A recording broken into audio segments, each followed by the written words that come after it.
yoxdur, namazın hökmünü salırlar, orucun hökmünü salırlar, həccin hökmünü salırlar. İnsanların üzərində olan mükəlləfiyyəti qüvvədən salırlar. Ümumiyyətlə, o keçən mühazirəmizdə də dedik, inkarçı mövqe tutmaq çox rahatdır. Bəli. Yəni, istənilən mövzunu inkar etmək rahatdır. Sənin ixtiyarın yoxdur Qurandan yazasan, ay Rafizi, ay filan kəs, ay Beşman kəs, sən Quranın təhrifinə inanırsan filan, məni təhqir etməyə başlayırlar. Və bu adamlar müsəlmandırlar. Bəli, çünki məni müsəlman saymır. Məni müşrik sayır, Rafizi sayır və qətlimi vacib bilir. Sadəcə Azərbaycanda yaşadığımız üçün buna imkanları çatmır. Bax, siz dediyiniz metodologiya var ha, çox gözəldir. Birinci ələ məni ilə danış görüm, sən məni müsəlman hesab edirsən, yoxsa yox.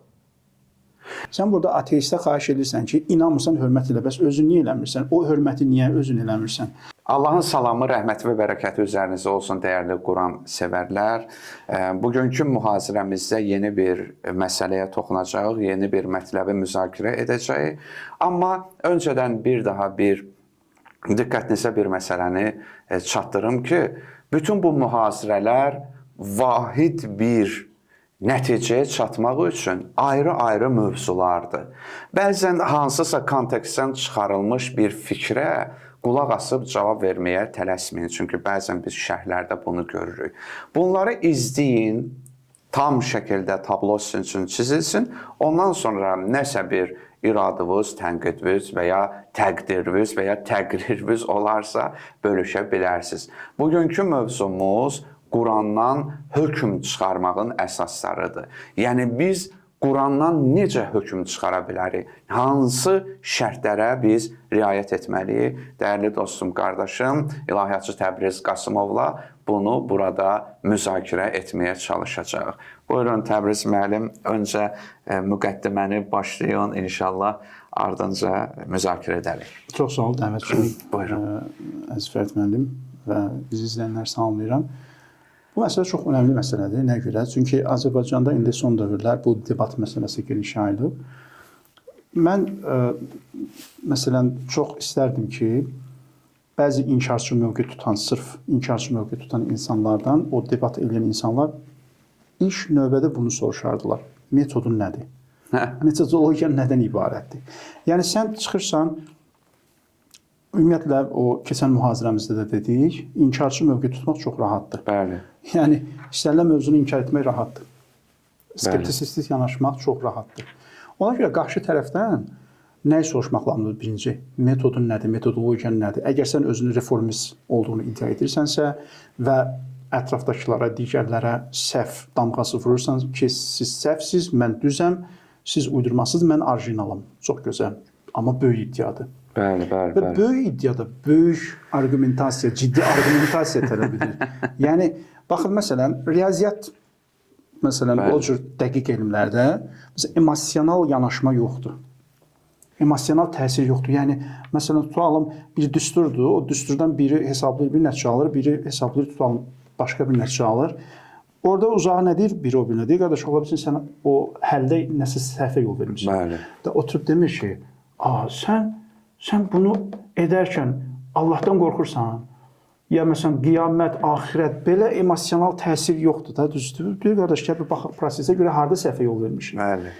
Amma bu mövzulara gələndə emosional təsir yükünü biz görürük. Allahdan qorx, Peyğəmbərdən qorx, imamdan qorx, nə bilim, cəhənnəmdən qorx. Təbriz müəllim, çox maraqlıdır ki, Quranda o yoxdur, namazın hökmünü salırlar, orucun hökmünü salırlar, həccin hökmünü salırlar. İnsanların üzərində olan mükəlləfiyyəti qüvvədən salırlar.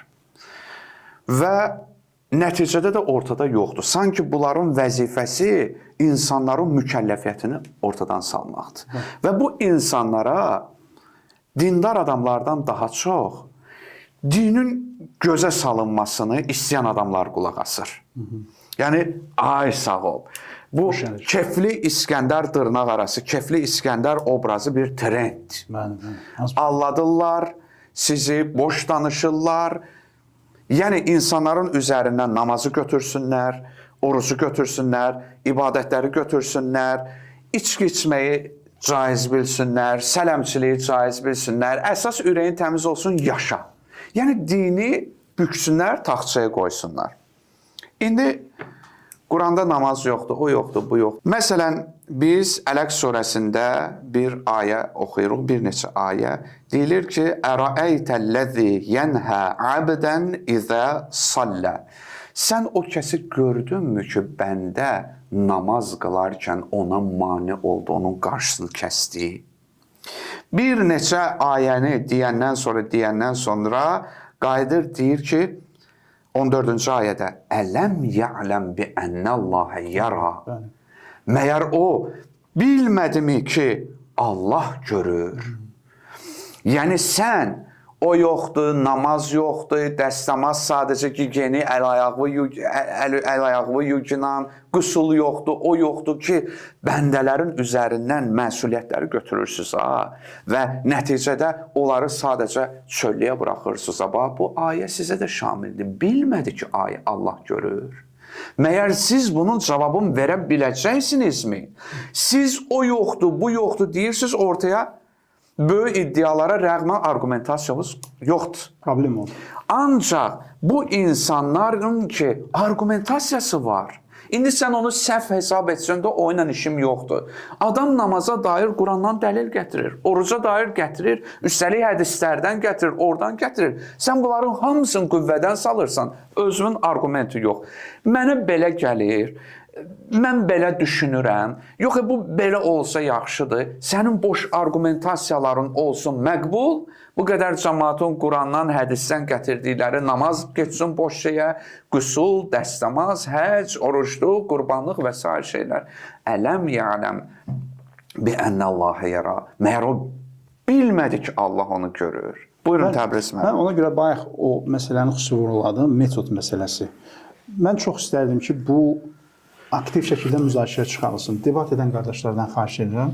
Məsələn, o inkarcı mövqe tutan insanla debat edəndə birinci bir sual versiniz. Zəhmət olmasa, siz din deyəndə təkcə indi Qurandır, hədislərdir. Siz dinə aid hansısa bir hökm nisbət verəndə və hansısa bir hökmü inkar edəndə zəhmət olmasa mənə metodologiyanızı deyin. Çünki qəbul olunmuş bir qayda var. Quranın dinin mənbələri nədir? Qurandır, hədislərdir. Və çox maraqlıdır ki, hədislər Qurandan, baxın, mən bir videomda bu barədə danışmışam, məhərrəmlik barədə iradlarda. Orada səhv etmirəmsə İbn Hüseyminin o sözündən istinad gətirmişəm. İbn Hüseymin deyir ki, sünnə ikinci dəlildir. Birinci dəlil Qurandır, ikinci dəlil sünnədir, yəni hədislər. Amma çox maraqlıdır, deyir ki, sünnənin ikinci olması rütbə etibarilə deyil, dərəcə etibarilə deyil, say etibarilədir.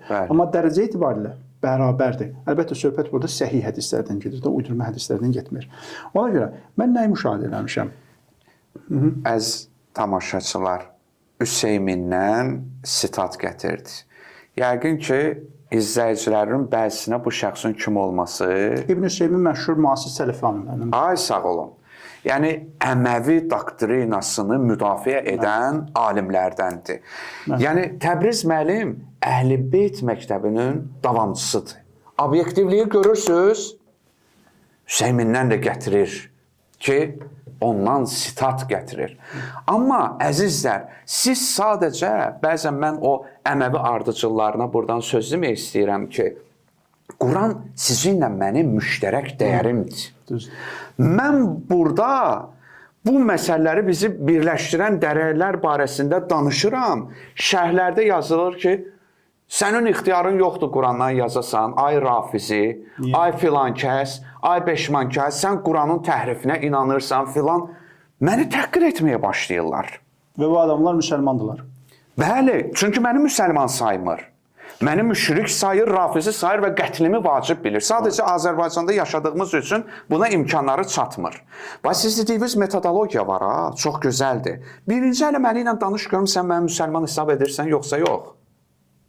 Əgər sən məni müsəlman hesab etmirsənsə, mənim səninlə debata çıxmağım düzgün gəlmir. Bəzən mənə də deyirlər, rəcəz çağırırlar ki, filan kəslə debata çıx.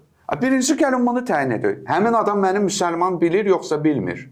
Əgər adam Qurandan danışırıq, sünnədən danışırıq, hər şeydən danışırıq, amma adam məni müsəlman hesab etmir. Deməli, bizim dəlillərimiz nədir? Sən kimi ilə danışmış olacaqsan? Müşriklə, filanla. Artıq sənin argumentasiyaların başqa olacaq. Mənim isə argumentasiyalarım nə olacaq? Qurban olun, başva dönüm, eləmə. Sən də deyəcəksən ki, yox, sən mənim şərtlərimi qəbul elə, mən sənə müsəlman deyəcəm. Yox, sən özünü münsiflər heyəti hesab edirsən, mən özümü sənə təsdiq edəcəm. Ona görə dediyiniz argumentasiyada, əzizlər, obyektivliyi görün.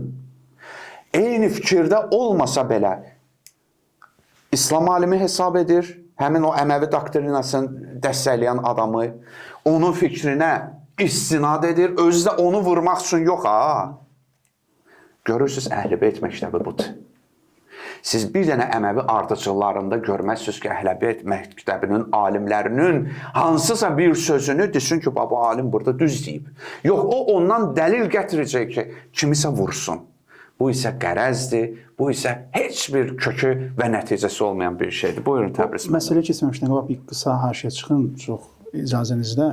Deməli, bizdə ateist səhifələri var, hansı ki, girirlər müsəlmanları təhqir edirlər. Mən orada müsəlmanların rəylərini görürəm. Deyir, inanmırsan, heç olmasa hörmət elə. Həmin müsəlmanlar gedirlər öz səhifələrində, eyni işi təkrarlar. O biri məzhəbin nümayəndələrini söylürlər, təhqir edirlər. Qardaşım, sən burada ateistə xahiş edirsən ki, inanmırsan, hörmət elə. Bəs özün niyə eləmirsən? O hörməti niyə özün eləmirsən? Xülasə, o məsələ çox önəmlidir. Metodun nədir? Çünki mən bir şəxsdə bunu müşahidə eləmişəm. Adam inkarçı mövqe tutanda bilir. Hədislər uydurmadır. Peyğəmbərdən sonra 300 il sonra yazılıb, odur, belədir, belədir. Mən hədisləri qəbul etmirəm. Bəli. Sonra baxıram başqa bir şəxslə ki, o da tamamilə dini inkar edir. Bu indi hədisləri inkar edir, o ümumiyyətlə dini inkar edir. Gəlir Qurandan tutalım, o müşrikləri öldürün ayəsini gətirəndə adam gedir birbaşa tarixə, hədislərə. Qardaş, musiqi haqqında olanda tez Peyğəmbərin Aşiqanın belinə çıxarmasından istinad gətirir. Ki, musiqi icazəlidir. Burada artıq bir tərəddüd yaranır. Qardaş, sən inkarçı mövqe tutanda hədisləri inkar edirsən, səndən də betər inkarsız gələndə hədislərə yapışırsan. Ona görə metodunu müəyyən etməlisən. Bu, yəni biraz kobud deyim, pinti argumentasiyadır. Bu dəqiq argumentasiya deyil. Mənə birinci müəyyənləşdir. Sən hədisləri qəbul edirsən ya yox. Əgər desən etmirəm, zəhmət olmasa mənə hədisə, tarixə isnad eləmə. Ay, sağ olun. Yox, qəbul edirsənsə, növbəti mərhələ. Hədisləri qəbul etmə meyarı metodologiya nədir? Bunu mənə izah elə. Çünki hədisi qəbul etmə metodologiyaları fərqli. Bəli, bəli. Fərqli də alimlər arasında fərqli rəylər var. Mənə birinci onu izah elə. Bunlar müəyyən olmamış, kiməsə debata girsə, xüsusilə o inkarçı mövqe tutan insanların, o debat nəticə verməyəcək. Hətta desə ki, Quranda meyar mənim ağlımdan başqa heç nə deyil. Mən neyi başa düşərəmsə, neyi məntiqimə uyğun gələrsə, bunun belə əgər metodu yoxdursa ki, gəl birinci təyin edək ki, ağlın meyarları nədir? Sən neyi əsasən bunun da bir şeyi olmalıdır. Yox, mən indi baxım hardasa zövqümə uyğun olaraq burada bunu deyim, orada onu deyim. Hətta cəmaət elə başa düşür ki, bir söz Təbriz müəllim, biz bədii bir söz deyirik, adam fəlsəfə danışdı. Cəmaətin dilində mütədavil olan fəlsəfə başqa şeydir. Elmdə fəlsəfə ayrı şeydir. Aforizmdir onlar. Bəli. Və yaxud da otururlar ki, məntiqən düşünək. Desən ki, məntiqin ana qaydalarını, düsturlarını mənə bilməyəcək. Məntiq deyərkən sən nə nəzərdə tutursan? Məntiq elmini yeri gəlmişən Təbriz müəllim məntiq elmi dərslərinə başlayıb, onun da dərslərini izləyə bilərsiniz, məntiq deyilərkən. Və ya ağıl. Siz, əgər biz üsul və fiqdə ağlın rolunu deyiriksə, ağıl belə deyir, mənim ağlım belə düşündü. Ağlın tərifi var. Hansı nəticələrdə ağıl dəlil sayılır? Ağıl hara qədər müdaxilə edə bilər və bu qəbil şeylərdə.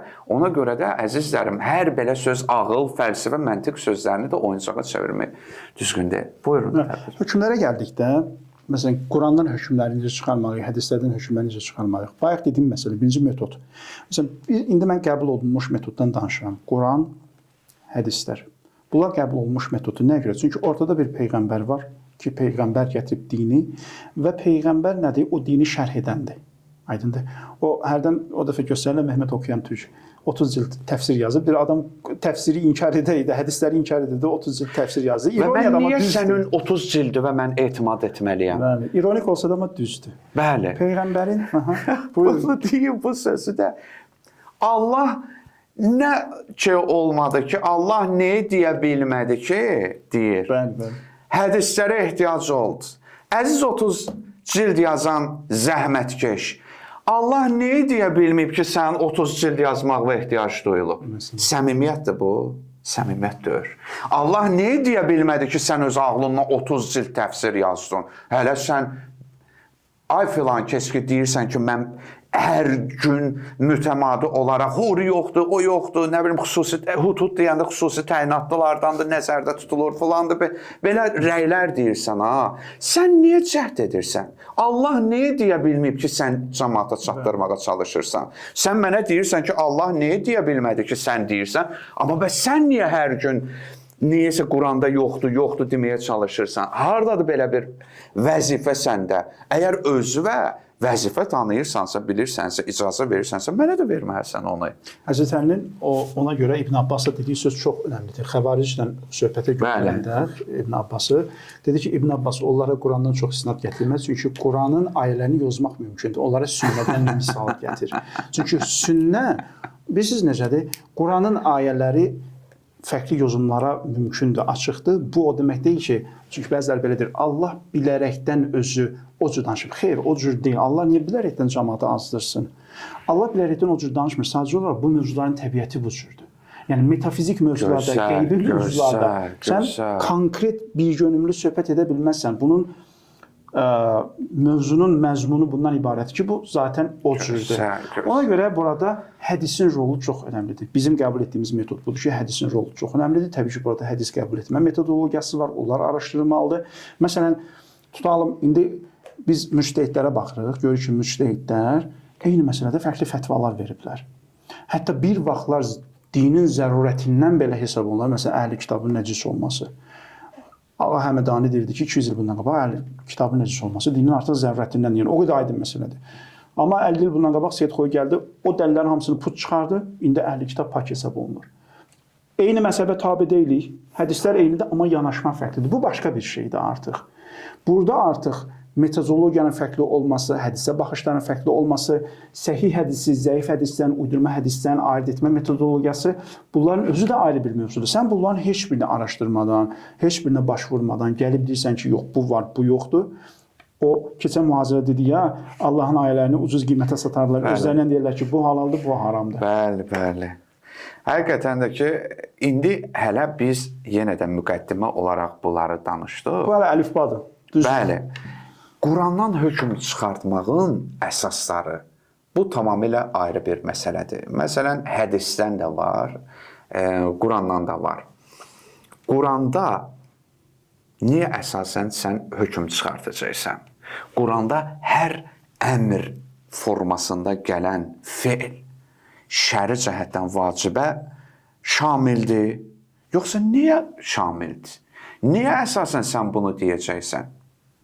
Yəni, indi Qurandan misallar biz çəkməyə başlasaq, məsələn, Allah Taala hansısa bir əmr formasında, əmr feilindən istifadə edir. Məyər hər əmr feili şəri cəhətdən vacib sözündədir və ya nəhi qadağan mütləq şəkildə haram mənasındadır. Yəni, bunları nə siz bəlirləyirsiniz? Hansı əsasla? Cümə surəsi. Gəlin cümə surəsini oxuyaq.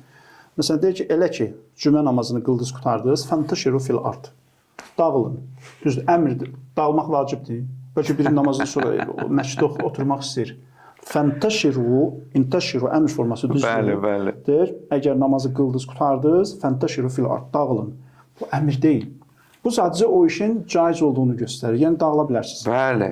Quranda da bu cür ayələr var, hədislərdə də bu cür ayələr var. Zahirən o belə deyək, əmr formasına gəlir. Amma ona görə usul elmində də bu bəhs var. Hər əmr forması, feilin əmr forması vacibə dəlalət yox. Ona görə Quranda hökm çıxardarkən metodlar nədir? 1. Qurandan təfsir olunması. Bəli. 2. Quranın hədislər vasitəsilə təfsir olunması. Bəli. 3. Burada nə var? Müsəlmanların əməli də buradadır. Bir göstəricidir. Müsəlmanlar o dövrdə buna necə? Çünki bəzi sözlər şifahi olaraq da bəzilərini biz əməli formada görürük. Müsəlmanların orada əməl etməsi Peyğəmbərin gözünün qabağında. Çünki Peyğəmbərin sünnəsi deyəndə biz nə deyirik? Peyğəmbərin sözü, Peyğəmbərin əməli, bir də nə? Peyğəmbərin iqrarı, yəni Peyğəmbərin o şeyi qəbul etməsi. Baxırıq ki, Peyğəmbərin cəmiyyətində müsəlmanlar bu cür əməl edibsə və Peyğəmbərin nəzarətindədirsə və Peyğəmbərə də vacibdir ki, yanlış olanı düzəltsin. Peyğəmbər heç bir müdaxilə etmirsə, deməli o nədir? düzdür. Bunlar hamısı nəzərə alınmalıdır. Amma inkarçı mövqe tutanda Yoxdur bunlar heç nə. ümumiyyətlə anarxiyadır bu. Meyar mən Anarxiya, görməmişəm olsun. Yəni niyə əsasən bu günləri belə deyirsən? Bəli, ola bilər ki, insan tədricən fikir dəyişkənliyi olsun onda. Düşün ki, mən o qədər alimlər var. Düşün ki, mən əvvəl bir cür düşünürdüm. Sonra müəyyən dəlillər nəticəsində baxdım, indi bu cür düşünürəm. Gözəl, heç kəs bu adama söz deyə bilməz. Amma bir də var ki, oturub danışırsan və bilmirsən də nə danışırsan. Neyi inkar edirsən, neyi təsdiq edirsən, sənə mən hardan dəlil gətirsəm, qəbul edəcəksən. Bayaqları Təbriz müəllim də onu dediyi. Bu belə deyil. Məsələn, kimsə desin ki, hanı İmam Hüseynin adını göstər Quranda mənə. Yəni, bu belə absurd bir şey deyil. Sən bilməlisən ki, sahabələrdən Zeydin adı var Quranda. Yəni, baxacaqsan ki, o boyda görkəmli sahabələr olub, Zeyd hansı dərəcədə bir sahabə olub, bilirsiniz. Şəxslərdən baxanda Əbu Ləhəbin adı var Quranda. Əbu Ləhəbin. O boyda nə Əbu Talib var, nə Həmzə var, nə başqaları var ki, elə Musa Peyğəmbərlə İsa Peyğəmbərin adları bizim Peyğəmbərin adlarından daha çoxdur. İndi ad, bu o deməkdir ki, haqqaniyyət buradadır. Bizim Peyğəmbərin adı daha azdır. Yox, göstər İmam Əlinin adı deyir ki, burada hardadır. İnanın, Əli sözü olsaydı orada, gəlib deyəcəkdi ki, hansı Əlidir o? Atasının adı yoxdur. Deyəcəydin Əli ibn Əbu Talib, deyəcəkdi ki, hansı əsrdə yaşayıb? Mən nə bilim o da odur. Yəni, Quranın işi əsla ad deyil. Quranın işi vəsflərləndir. Adı təhrif etmək olar. Amma Quranda deyilən vəsflər var. Məsələn, rükuda zəkat vermək.